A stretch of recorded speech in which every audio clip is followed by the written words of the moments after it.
And we are back, PlayStation Live from E3. I'm joined, Holly joined us. Hello. Welcome back. We just saw you. And you're Yeah. joined by Peter from Toys for Bob. What are we talking about? We're talking about Spyro Reignited Trilogy. I'm so excited. Yes. You got to play it last night. Yeah, we got to play last night. I ate all of your Spyro-themed sweets. Thank you for there's like purple and orange sweets everywhere. It's great. Yeah. And there's actually quite a lot to talk about. Like, it's not just Spyro. You guys have worked hard. Yeah, with the 3 games, it's sort of huge, and this is the 20th anniversary from when he first came out. That reminds me how old I am. Very old. I know, me too. Yeah. It makes me feel very old. PlayStation 1 game. Yeah, it's totally worth it, though. Like, this was the perfect time to bring him back. And we got 3 games, right? Yeah, so the first 3 games that were made, and today we have Toasty and Treetops, and those are also going to be here at the convention for people to play. That's amazing. Yeah. You want me to load it up? Yeah, let's jump right in. Yeah. Because it is. If you are a Spyro fan, you played it as a kid growing up, you're about to hit between the eyes with nostalgia. It is exactly what it feels like. That is totally what we wanted. Honestly, playing it yesterday and eating all the sweets, I was like, I'm a kid again. I'm like shoveling M&Ms in and playing Spyro. That's exactly what I want to hear. Right, so talk about the visuals. Yeah, You spent a lot of time making this game look really good for PlayStation 4. Sure. So we were trying to really make sure we respected the sense of wonder that you get when you were first playing the game. These were open worlds, and there were just huge vistas that you were exploring. And so when we were starting this, we used this Toasty level as one of our benchmark levels so that we could see how we could take the art and where we could push it so that it still feels alive. So you'll see things here like the grass will move with you, and as you play in it, you can still singe it, which is super fun. But then we also added details like putting ivy on the masonry and then pennants and stuff like that. So there are a lot of opportunities where we could add life around throughout the world. Yeah, I mean, I call it retro-tinted spectacles. When you remember a game, but then when you go back and play it, you're like, oh, Ooh, it didn't look that good. I did it. that was, because the old Spyro games were they were big. Right. Like, Yes. the first, 3D open worlds. But if you go back, it's kind of empty. It's kind of empty. So you have some really crazy tech to make these games. Can you talk about that? Yeah, totally. So we did not have source code to build it from, and our engineers spent some time building a thing that they called Spyroscope. Essentially, Spyro under a microscope. But what that really means is, how do we make sure these jumps here are the right height? And when you have the controller in your hands, if you played it 20 years ago, you have that muscle memory. You're like, oh my God, this is exactly how he's supposed to run and fly. And that's totally where I'd bonk my And you ran into a wall. No, totally. But we wanted to make sure we were paying the right amount of respect to that. So people who have that deep-seated memory, they're still going to be able to feel that again here. And that's part of the joy that we've had, too, is just being able to explore that and watch me die by sleeping. Watch you die. Yeah. So when you were remaking these 3 games, what were some of the other things that was really, really important to get right for this franchise? So the art and the gameplay, like the muscle memory, really led the way. And we had opportunities like in here. This is Nevin's castle. And so Nevin, as I die again, he was, we wanted to really emphasize the artisans. So this is the first area of the first game. All the dragons that have been turned to crystal are now, well, they were artisans. So we have like a painter, sculptor, a barista. Yeah. It's all over the place. But it was a fun opportunity to just start building those worlds. And so if you look around here as I'm trying to avoid the dogs, there are all the places that Nevin would visit, some of his friends. He has a self-portrait in there. And it's just little touches that make the world feel alive. Stay away from me, dog. But even look at the reflection on the floor when you're running. Yeah. Like, that's what you can do now. That's what graphics let us do. Yeah. It was just a whole bunch of freedom to tell a story while still respecting the original story. That's awesome. Yeah. And that's been super fun. It's even been to the point where we have a number of people at the studio. Oh, of course. A number of the people at the studio are like super fans. So we were able to engage them about, hey, is this sleeping dog big enough? Is this shepherd really menacing enough with how he's animating? Like, what kind of things do we need to do to make this feel the way that you felt when you were a kid playing it? And we wanted to make sure that we're respecting not just the original rules of the game, but the way the feelings came about with people. Yeah. Also, the sound design was very important. Can you talk about sound a little bit? Yeah. Voice actors? It's sort of hard to hear in here, but we did some elements all over the place in the sound. We tried to make it so that it's more dynamic. When you're inside of an interior, the sound will dim a little bit and sort of give you an ambience and a sense of place. Versus if you go to fight a boss, you're going to have extra layers of audio coming in with additional instrumentation and more percussion. Even with that, we added percussion to the steps as you're running around so that you have more of a sense of what it's like being a dragon. I mean, there's going to be a whole generation of people who will only know Spyro from the Toys to Life Spyro. Like, they won't. This will be their first time. Yeah, this will be their first time playing all these I games. grew up with.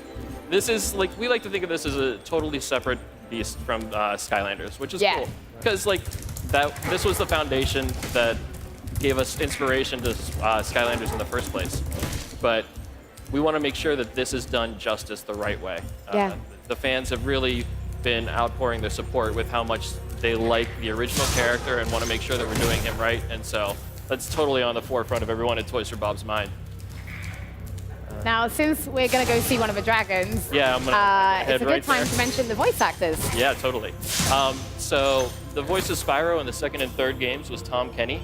And since we're doing the trilogy, we wanted to unite them. So he's doing all 3 games worth. Oh, so he's voicing all 3 games. Nice. But while we're here, let's see a dragon. Kevin! Hey, there we go.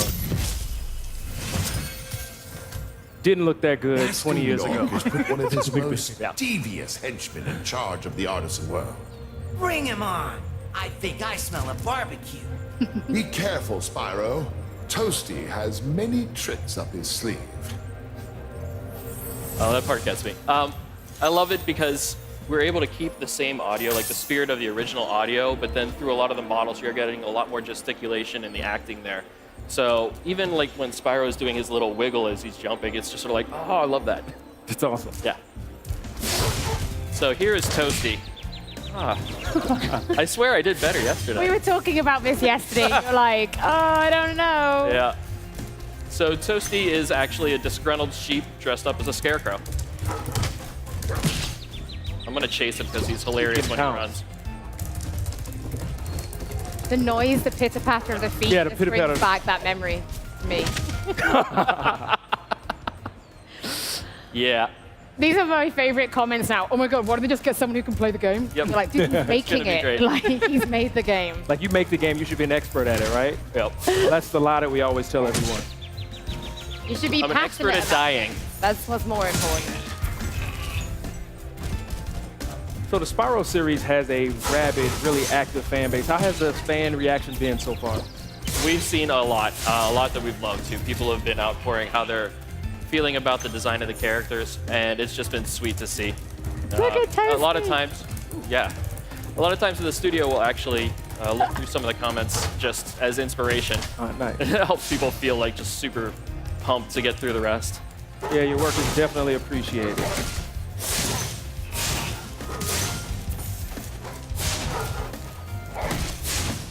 Yeah, get rid of the ads, and then we can just There we go. concentrate. Right.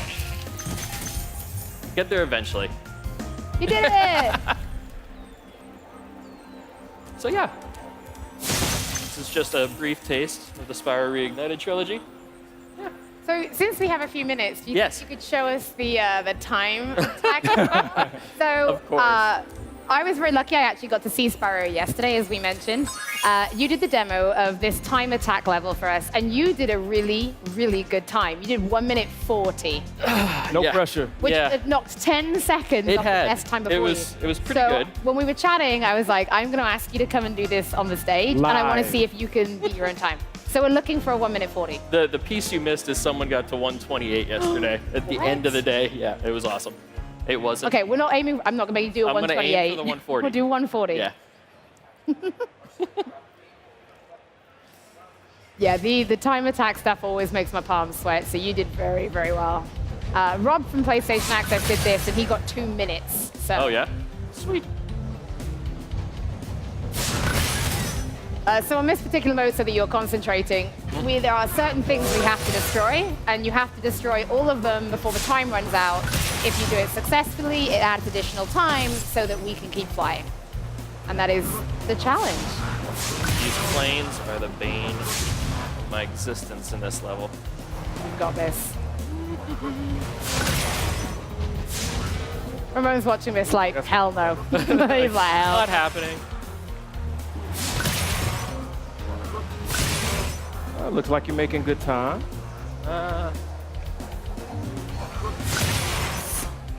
No, I gotta get that plane too. Go for those gates. The team is gonna be embarrassed by me.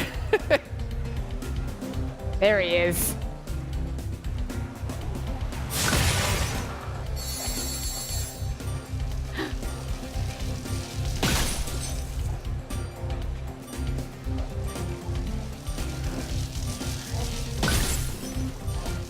Yes. I love that this is a good example of how big the world can be, too.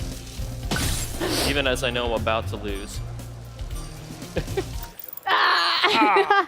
So close. You So did. close. Next time.